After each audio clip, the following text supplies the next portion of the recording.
بسم اللہ الرحمن الرحیم۔ السلام علیکم۔ کویت اردو نیوز کے ساتھ میں ہوں محمد عمر۔ آج کی اس ویڈیو میں کویت سے آج کی تازہ ترین نیوز اپڈیٹ شامل کرتے ہیں۔ خبر ہے کہ منسٹری آف انٹیریئر نے متعدد علاقوں میں 226 خلاف ورزی کرنے والے افراد کو گرفتار کیا ہے۔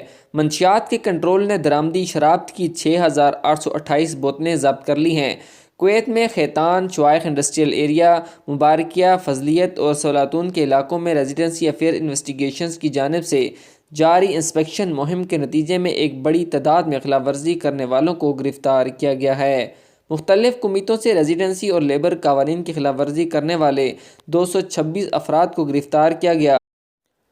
اس کے علاوہ general administration for drug control نے فربانیہ کے علاقے میں شراب کے ایک تاجر کو درآمدی الکوحل کے ساتھ گرفتار کرنے میں کامیابی حاصل کی ہے، جس کے پاس سے 570 کارٹن درآمدی شراب جو کہ 6828 بوتلوں کے مساوی تھی برآمد کر لی گئی۔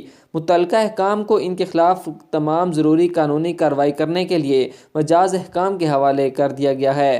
اس کے علاوہ عوامی اخلاقی جرائم کے خلاف کریک ڈاؤن میں احمدی اور فربانیہ گورنریٹس میں 169 افراد کو گرفتار کیا گیا۔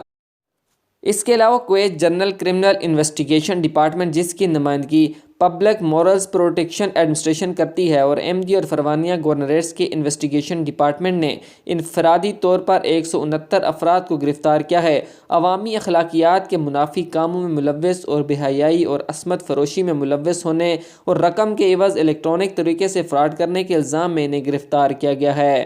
یہ افراد مبہولہ، حویلی، سلمیہ، سلوہ اور فربانیہ میں غیر اخلاقی سرگرمیوں میں ملوث متعدد غیر قانونی مساج پارلرز کو بھی اپنے قبضے میں لے لیا گیا ہے۔ ان کے خلاف تمام ضروری قانونی کارروائی کرنے کے لیے ان افراد کو متعلقہ حکام کے حوالے کر دیا گیا ہے۔